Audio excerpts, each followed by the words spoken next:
नमस्कार विद्यार्थी मित्रों, मैं दीपक गोंडलिया दया पटेल्स ई लर्निंग जोन में आपका हार्दिक स्वागत कर रहा हूँ। तो फ्रेंड्स, आज जो लॉस ऑफ मोशन के बारे में पढ़ने वाले हैं, it is the apparent weight of a man in a lift. जो टॉपिक है मैं यहाँ पे रिपीट कर रहा हूँ, apparent weight of a man in lift. मतलब कि अगर कोई पर्सन लिफ्ट के इनसाइड मूव कर रहा है तो लिफ्ट ऊपर या नीचे जा रही है कोई भी कंडीशन के अंदर, तो वहाँ पे वेट कितना लग रहा है वो आपको फाइंड करना है। हमारे पास डिफरेंट केस है, उसमें से केस 1 के बारे में हम स्टडी करेंगे। केस 1 के अंदर आप यहाँ पे देखो, सपोज यहाँ पे एक लिफ्ट हम बनाते हैं। लिफ्ट के इनसाइड में एक पर्सन है, वो स्टैंडिंग कंडीशन में, मतलब कि वो खड़ा है। तो इस केस के लिए आपको एपरेंट वेट कितना लग रहा है, तो पहला जो फर्स्ट केस है वो एक्सप्लेन कर दो कि lift is at a rest और मूविंग यूनिफॉर्मली। फर्स्ट केस है उसमें लिखेंगे लिफ्ट एट रेस्ट और मूविंग यूनिफॉर्मली। मतलब कि लिफ्ट रेस्ट पे है, रेस्ट पे या यूनिफॉर्मली मूविंग कर रहे हैं। तो सपोज इसकी वेलोसिटी जो है यहाँ पे हम डिफाइन कर रहे हैं, नीचे हुई जा सकती है लिफ्ट और ऊपर भी जा सकती है।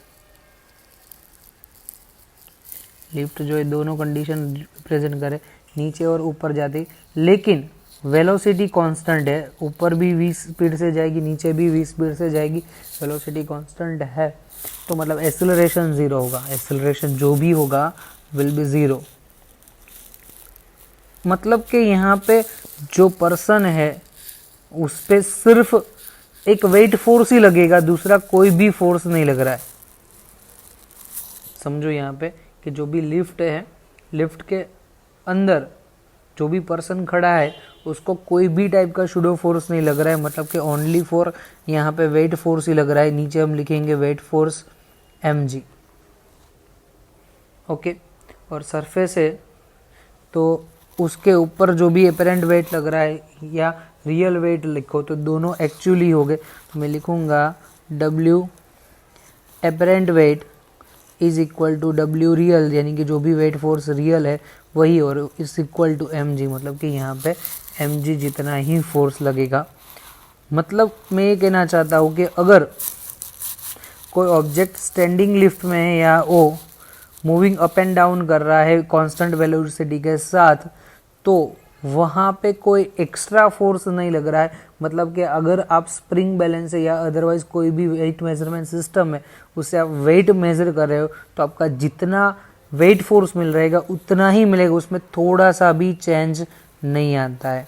लेकिन याद रखना, एक कंडीशन जो है वो कौन सी होनी चाहिए, lift is stationary else lift is moving with uniformly, uniformly move कर रही है। क्लियर? चलो नेक्स्ट केस 2। तो केस 2 अलग पेज में यहाँ पे ड्रॉ कर रहे हैं। तो केस 2 के अंदर है कि lift is moving upward.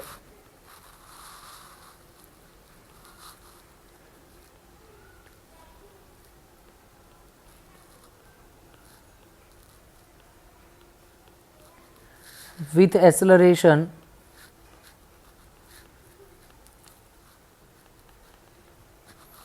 a। चलो लिफ्ट अंदर पर्सन बना देते हैं और लिफ्ट ए जितने एक्सेलरेशन से अपवर्ड डायरेक्शन में जा रही, कौन से डायरेक्शन में जा रहा है, अपवर्ड। तो यहाँ पे लिख दो एक्सेलरेशन ए। ठीक है, ओके। अभी समझो कि लिफ्ट ऊपर जा रही है, बंदा जो है अंदर है, पर्सन अंदर है, तो पर्सन पे नीचे डाउनवर्ड डायरेक्शन में कुछ फोर्स लगता है, that is the mg। Downward में जो फोर्स लगता है उसको आप लिखेंगे mg फोर्स। क्या लिखेंगे, वेट फोर्स mg। ओके, तो लिफ्ट ऊपर गई ओके, देन आफ्टर यहाँ पे कुछ शूडो फोर्स लग रहा है, कुछ शूडो फोर्स लग रहा है, और वो शूडो फोर्स कौन सी डायरेक्शन में लगेगा, तो बैकवर्ड, मतलब कि जिस डायरेक्शन में मोशन होती है एग्जैक्टली उसके अपोजिट। तो पर्सन पे जो धक्का लगता है, लिफ्ट ऊपर जा रही है तब पर्सन पे जो धक्का लगता है वो ma मास इनटू एक्सेलरेशन, उतना धक्का लग रहा है और नीचे लग रहा है। ओके, तो डाउनवर्ड में mg प्लस ma है, तो आपका जो रिजल्टेंट फोर्स होगा, रिजल्टेंट फोर्स या नॉर्मल फोर्स जो भी होगा, तो which should be represent as here W apparent is equal to, एक फोर्स है mg और दूसरा फोर्स है ma, m common g plus a। मतलब मैं ये कहना चाहता हूँ कि अगर कोई पर्सन लिफ्ट में ऊपर जा रहा है और स्प्रिंग बैलेंस या कोई भी वेट मेजरमेंट इंस्ट्रूमेंट साथ में लेके जा रहा है, तब जब लिफ्ट एक्सेलरेटेड मोशन करती है तो उसका जो भी वेट फोर्स है वो बढ़ेगा, जो भी वेट फोर्स है वो बढ़ेगा। वो यहाँ पे आपको समझना है। क्लियर? चलो नेक्स्ट केस नंबर 3। यहाँ पे जो केस था वो सेकंड था, अब हम केस नंबर 3 के बारे में बात करने वाले। केस 3 में थोड़ा सा डिफरेंट है, यहाँ पे लिफ्ट डाउनवर्ड में आ रही है, तो लिखेंगे case 3 lift is moving in a downward direction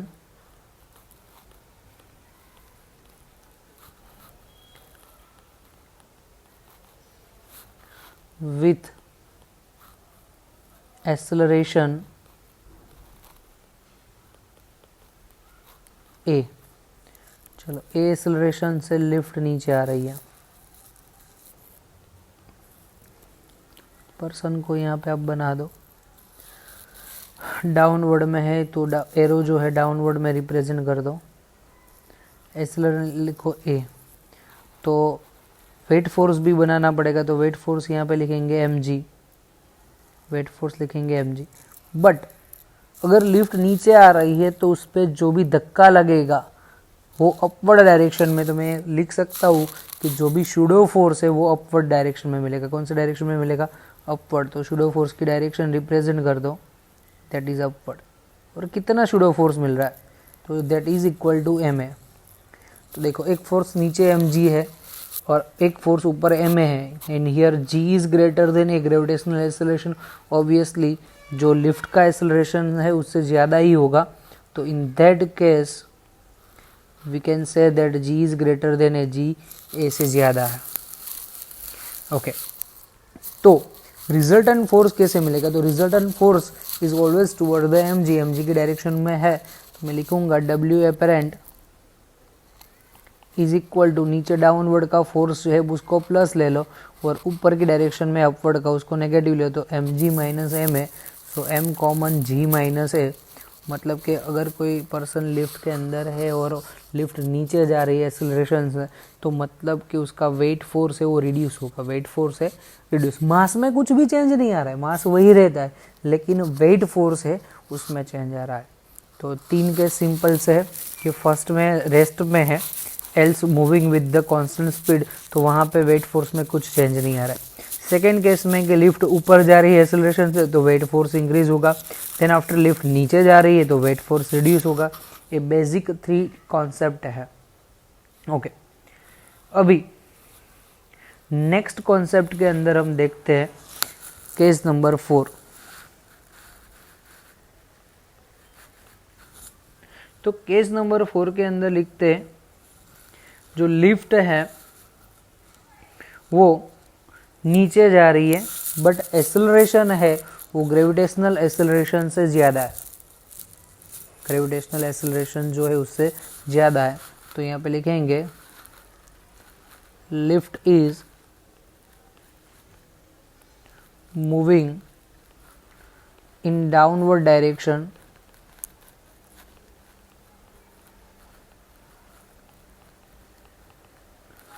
but acceleration of lift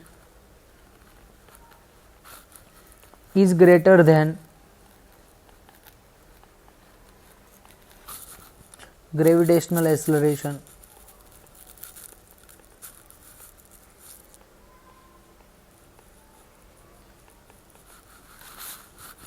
okay, चलो यहाँ पे लिफ्ट पर्सन। ओके, अभी देखो वेट फोर्स लिखेंगे, नीचे वेट फोर्स लिख दो mg। लिफ्ट जा रही है डाउनवर्ड में नीचे, तो यानी कि एक्सेलरेशन a होगा। तो अपवर्ड डायरेक्शन में, ऊपर की डायरेक्शन में आपको जो धक्का लगता है, शूडो फोर्स लगता है, तो ऊपर लिख दो, and pseudo force should be represent as ma। तो रिजल्टेंट फोर्स तो आप लिख सकते हैं कि F is equal to mg minus ma, मतलब कि g is less than a, so m common निकालो, F is equal to m common g minus a, तो सब्ट्रैक्शन करो तो g माइनस a उसकी वैल्यू होगी लेस देन ज़ीरो मतलब कि नेगेटिव, क्योंकि यहाँ पे ये आ गया तो वो माइनस में, तो less than zero. So F is equal to negative value, और F नेगेटिव है तो मतलब कि जो भी ऑब्जेक्ट है उसके नीचे फोर्स नहीं लगेगा, ऊपर फोर्स लगेगा। ऑब्जेक्ट है उस पर कहाँ पे फोर्स लगेगा, ऊपर। तो ये जो पर्सन है वो धीरे धीरे ऊपर आएगा और लिफ्ट की सीलिंग के साथ कोलाइड होगा। तो यहाँ पे लिखेंगे W apparent force acting on a person opposite to gravity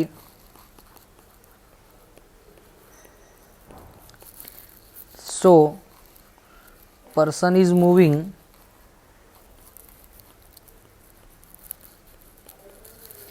in upward direction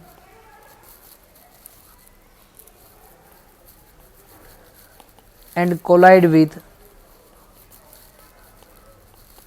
ceiling of the lift, ceiling of lift। ठीक है, तो ये जो फोर्थ केस था। अब लास्ट केस के बारे में बात करेंगे, case number 5। If cable of the lift will break, if cable of lift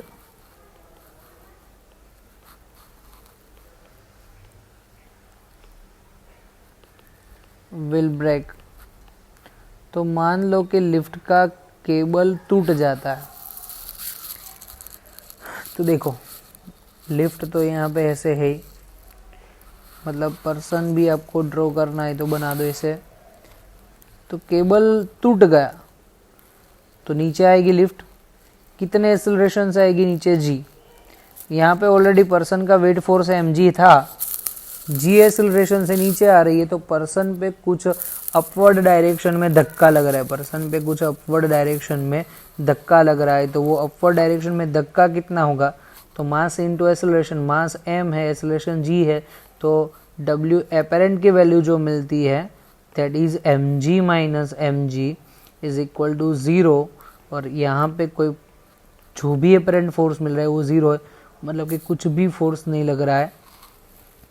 तो जो बंदा है वो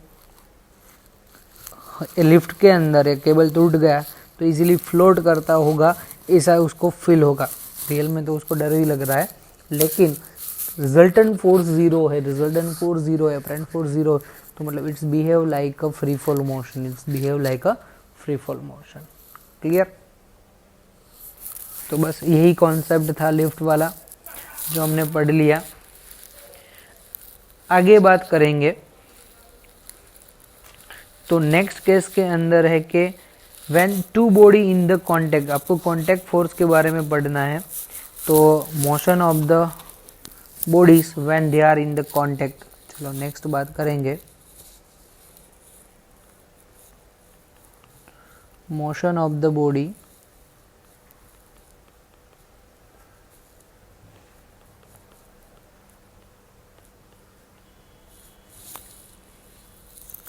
when they are in contact, यानी कि अगर टू डिफरेंट सरफेस एक दूसरे के कांटेक्ट में है तो कितना फोर्स लग रहा है वो आपको फाइंड करना है। चलो कर लेते फाइंड, कोई दिक्कत नहीं है। देखो यहाँ पे एक सरफेस है, इस सरफेस के ऊपर हम एक छोटा सा ऑब्जेक्ट बनाते हैं और एक दूसरा बड़ा सा ऑब्जेक्ट बनाते हैं यहाँ पे ऐसे, ठीक नहीं बना, प्रॉपर डायग्राम बना देते हैं। यहाँ पे एक छोटा सा ऑब्जेक्ट, एक बड़ा सा ऑब्जेक्ट, दो ऑब्जेक्ट हमने यहाँ पे प्लेस कर दिए। टू बॉडी लिखी है यहाँ पे, तो टू बॉडी के लिए बात करनी है। इसकी जो मास की वैल्यू है दैट इज़ m1 और यहाँ पे जो मास की वैल्यू है that is m2, two different mass है। फर्स्ट ऑब्जेक्ट पे यहाँ पे जो भी फोर्स लग रहा है it should be indicate as F। Colour थोड़ा चेंज कर लेते हैं उसका, फोर्स की जो भी अमाउंट है उसको इंडिकेट करो। External force should be implement as F जितना फोर्स अप्लाई किया। ओके, तो एक M1 वाला M2 पे और M2 वाला M1 पे कितना जो नॉर्मल फोर्स यानी कि रिएक्शन फोर्स लगा रहा है वो हमको फाइंड करना है। ओके, तो पहले तो देखो F जितना फोर्स लगाते हो तो पूरी जो सिस्टम है, total system, it just behave like a wall system, यानी कि पूरी एक सिस्टम के जैसे बिहेव कर रहे। तो एक डायग्राम में यहाँ पे बनाता हूँ।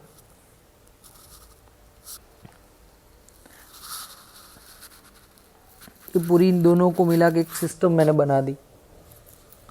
ओके, टोटल फोर्स हमने यहाँ पे इम्प्लीमेंट कर दिया जो है F। कितना फोर्स अप्लाई किया F। टोटल मास कितना है m1 प्लस m2, मतलब फोर्स दे रहा हूँ, मास है तो कुछ एक्सेलरेशन प्रोड्यूस होगा। तो लिखेंगे resultant force of system that is F and F is equal to mass into acceleration। Total mass है m1 into m2 into acceleration a। मुझे यहाँ पे फोर्स नहीं चाहिए, फोर्स तो गिवन है, एक्सेलरेशन चाहिए।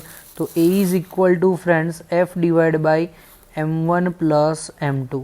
जो भी एक्सेलरेशन मिल रहा है वो क्या मिल रहा है, तो a is equal to F divide by m1 plus m2। इस इक्वेशन को नाम दे दो इक्वेशन 1।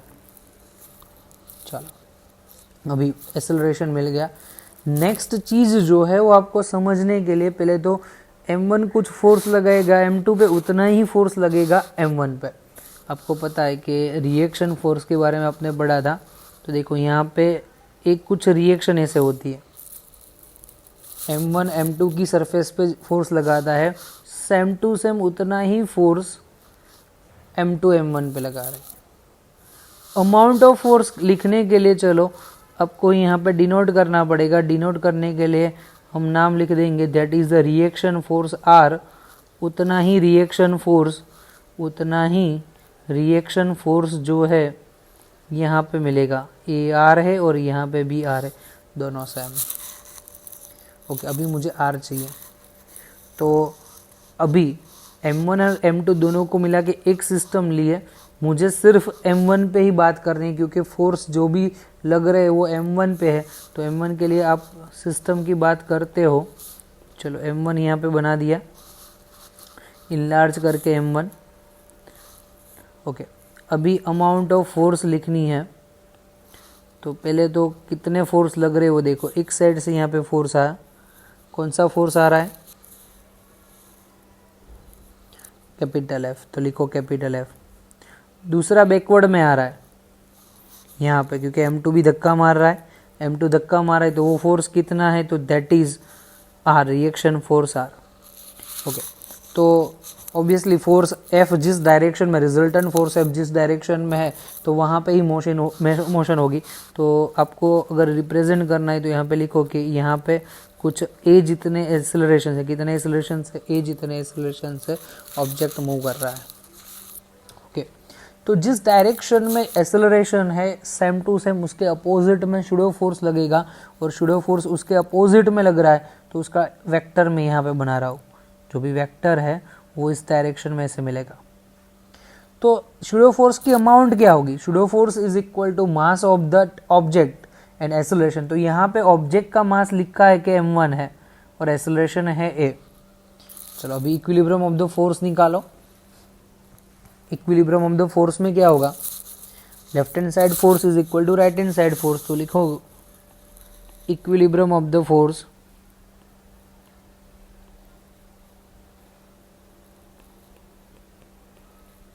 लेफ्ट में F लग रहा है और दो फोर्स हैं, एक तो R वाला है, दूसरा M1A है। ये दोनों फोर्स कहाँ पे लग रहे हैं? राइट में लग रहे हैं। तो राइट में लिखो, अपोजिट में है तो लिखेंगे R प्लस MA, और हर एक फोर्स जो है एक सेम डायरेक्शन में अपोजिट में है, तो अभी डायरेक्शन के लिए लिखना जरूरी है। तो F is equal to R plus M1A। R को सब्जेक्ट कर लो,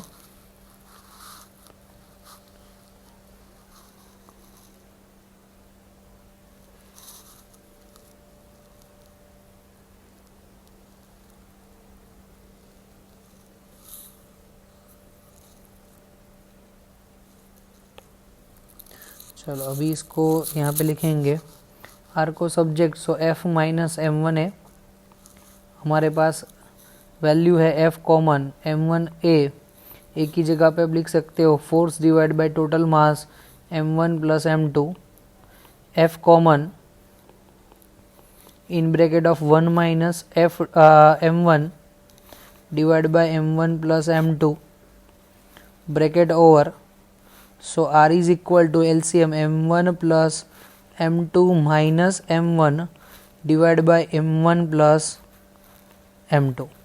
चलो M1 cancel, so your answer is R is equal to M2 divided by M1 plus M2, और F है ऑलरेडी आगे तो F लिखो, तो M2F divide by M1 plus M2।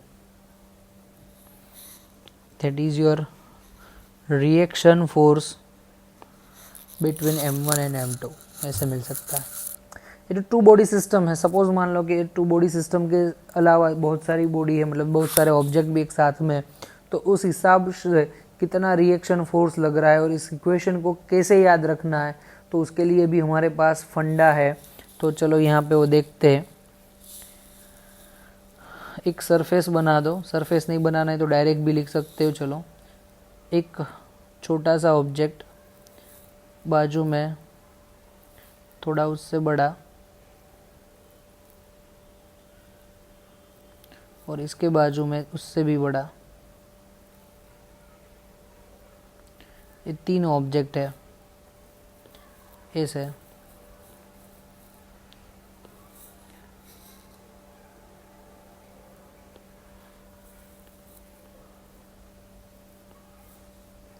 चलो ये तीनों ऑब्जेक्ट पे मैं यहाँ पे एक्सटर्नल फोर्स लगा रहा हूँ। नीचे सरफेस बनानी है तो भी ठीक है, नहीं बनानी है तो भी कोई प्रॉब्लम नहीं है, ऐसे सरफेस बना दो। और थोड़ा सा यहाँ पे ऐसे डार्क करना है तो भी कोई प्रॉब्लम नहीं, डार्क हो गया। चलो इस ऑब्जेक्ट पे हमने फोर्स अप्लाई किया capital F, mass M1, M2 and M3। तो हर एक जगह पे जो भी रिएक्शन फोर्स मिल रहा है, M1 M2 पे लगाएगा, M2 M3 पे लगाएगा, M3 M2 पे लगाएगा और M2 M1 पे लगाएगा। वो रिएक्शन फोर्स क्या होता है वो आपको डिफाइन करना है। तो देखो यहाँ पे इसको पहले थोड़ा सा मैं इनलार्ज बना देता हूँ, आपको पता चले। थोड़ा सा इनलार्ज देखो, फोर्स F, M1 M2 और M3 तीन ऑब्जेक्ट है। चलो यहाँ पे फोर्स लगाओ, दैट इज R1, लिखो R1। Same to same backward में फोर्स लग रहा है, यहाँ पे सेम वही आएगा क्योंकि M1 जितना M2 पे लगाया उतना ही M2 M1 पे, यानी कि action and reaction both are equal and opposite direction. यहाँ पे फोर्स लगा रहा है सॉरी मैंने एक गलती कर दी, R2 नहीं है R1 है, जितना R1 है उतना ही R1 होगा दोनों सामने। अभी M2 M3 पे R2 फोर्स लगाएगा तो यहाँ पे लिखो R2, वापिस रिटर्न में वही मिलता है R2। तो हमको R1 भी फाइंड करना है और R2 भी फाइंड करना है। तो ये हमारा पूरा डायग्राम हो गया। चलो उसको कोने में जाने दो।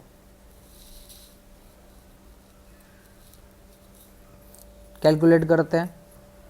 तो पहले तो लिखो रिजल्टेंट फोर्स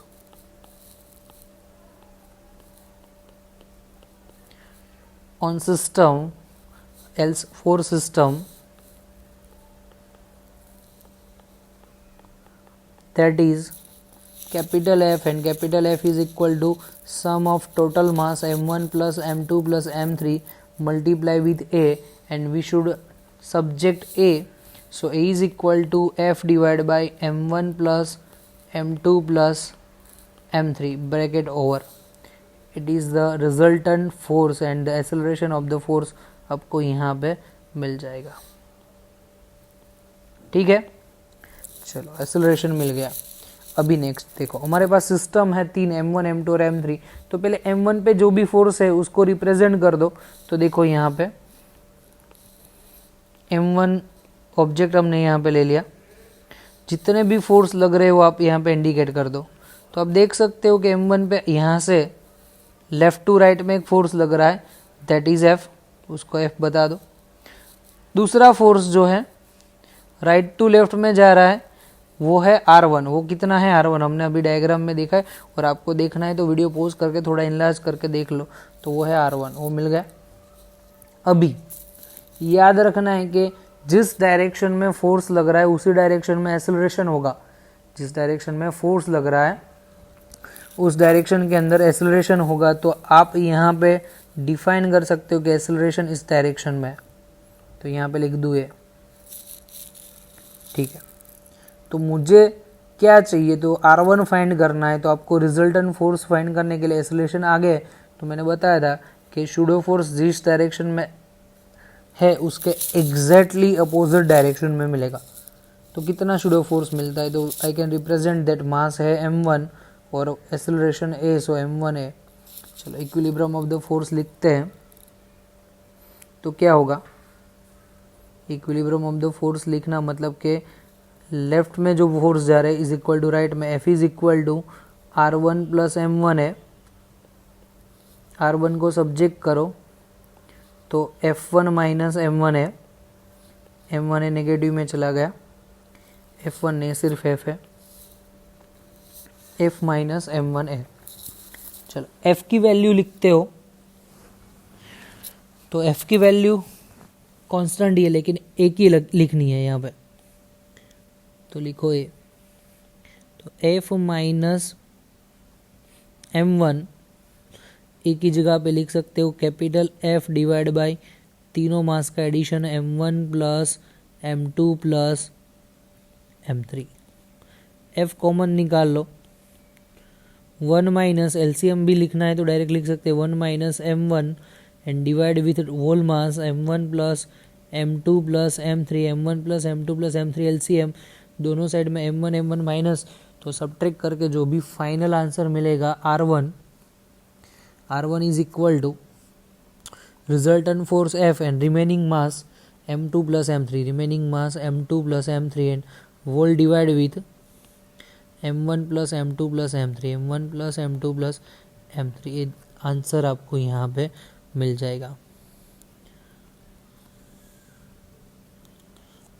ठीक है, चलो इसको बॉक्स बना दो। अभी समझो, आंसर तो मिल गया रेडीमेड। याद रखना है, याद रखने के लिए सिंपल सी एक मेथड है।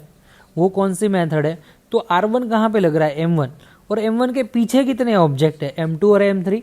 तो सिर्फ इतना याद रखना है कि resultant force F multiply with force at the right hand side, otherwise force behind the m1 that is m2 plus m3, addition of m2 plus m3 and divide with whole mass m1 plus m2 plus m3 divided by whole mass m1 plus m2 plus m3। समझ रहे हो, yes और no।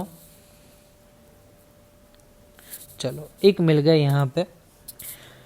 Next बात करनी है M2 पे। M2 पे R2 है तो R2 फाइंड करना है। चलो डायग्राम बनाओ यहाँ पे।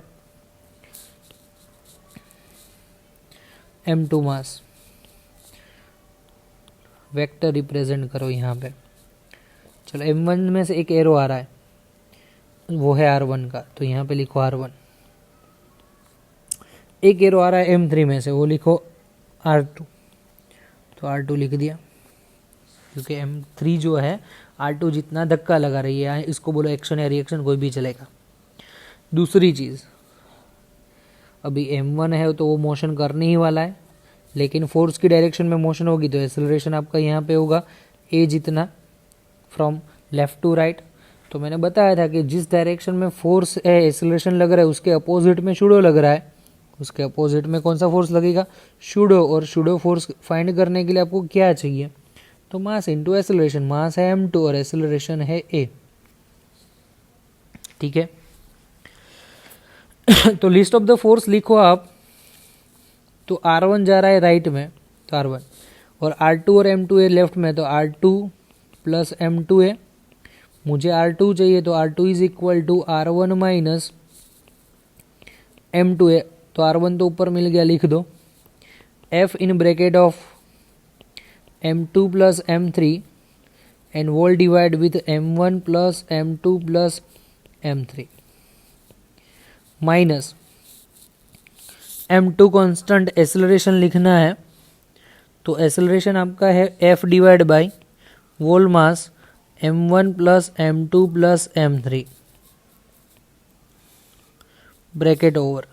दोनों में से F कॉमन और बेस भी कॉमन, तो F common and divide with M1 plus M2 plus M3, so remaining is M2 plus M3 minus M2, so M2 will cancel out and your answer R2 is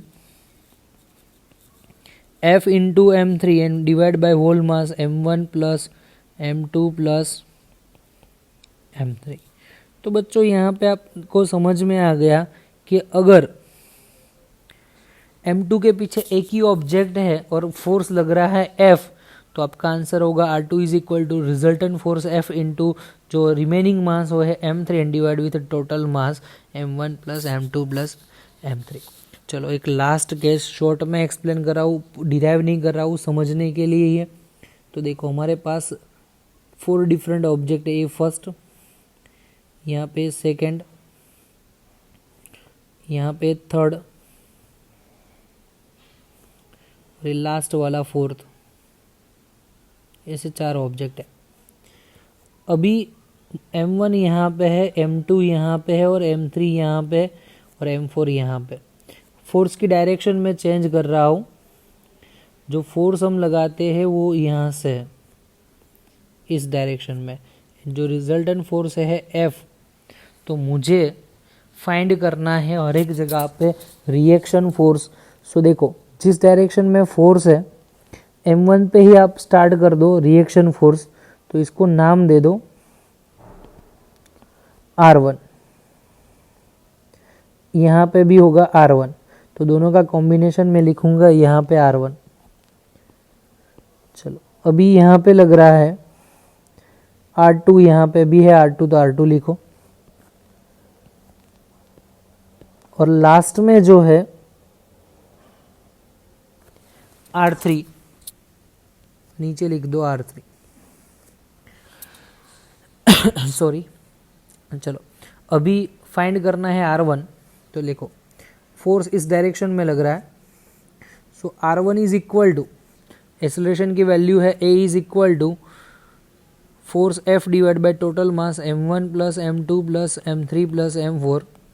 अभी समझो force यहाँ पे इस direction में, और M1 R1 जो यहाँ पे लग रहा है, तो R1 M1 और M2 के बीच में है और M2 के पीछे सिर्फ M1 है, तो आपको लिखना है रिजल्टेंट फोर्स M और लास्ट में जो है वो M1 and whole divide with total mass M1 plus M2 plus M3 plus M4। तो यहाँ पे एक चीज़ याद रखो कि अगर रिजल्टेंट फोर्स आपको कैसे फाइंड करना है, तो जहाँ से फोर्स लग रहा है वहीं से मेज़र करो, और जो लास्ट ऑब्जेक्ट है उसके आगे वाला देखो, वहाँ पे जो भी फोर्स लग रहा है, तो देखो यहाँ पे लग रहा है R1, तो R1 जहाँ पे लग रहा है उसका रिमेनिंग पार्ट में कौन सा ऑब्जेक्ट रहा, तो M1, तो लिखेंगे F into M1 divide by total mass. चलो सेकेंड लिखते हैं R2, तो R2 लिखना है, तो R2 लग कहाँ पे रहा है, M3 और M2 के बीच में, तो M3 के पीछे दो ऑब्जेक्ट M1 एंड M2, तो मैं लिखूंगा यहाँ पर resultant force F in bracket of बाकी के दो फोर्स के addition M1 plus M2 and divide with total mass M1 plus M2 plus M3 plus M4। ये आपका सेकेंड आंसर मिल गया। चलो उसके आगे R3 लिखना है, तो R3 लग रहा है 4 और 3 के बीच में, आपको लास्ट 4 और 3 के बीच में लग रहा है, तो R3 इज इक्वल टू क्या होगा, तो रिमेनिंग मास, तो रिमेनिंग मास में टोटल फोर्स F M1 है प्लस M2 है प्लस M3 है and divide with total mass M1 plus M2 plus M3 plus M4, और यहाँ पे ब्रैकेट ख़त्म करता हूँ। तो बस ऐसे ही आंसर फाइंड करना है, कोई यहाँ पे जो पूरी मेथड की ज़रूरत है, सिर्फ फंडामेंटल समझ गए तो आपको आंसर मिल जाएगा। तो फ्रेंड्स आज का लेक्चर मैं यहीं पे रख रहा हूँ, लेक्चर की कंप्लीटली आई थिंक समझ में आ गया। अगर आपको लेक्चर में मज़ा आ रहा है तो please like this video and share with your friends and please subscribe my channel, that's why you can get every time every best video for the physics. And second thing, if you have any doubt or if you want to make video on a particular topic, please comment me in comment box and subscribe the channel with notification, क्योंकि अगर कोई भी नया video post होता है physics का, तो जैसे ही आपने बेल आइकन क्लिक किया है तो टोटल इन्फॉर्मेशन आपको नए वीडियो की मिल जाएगी। Have a nice day.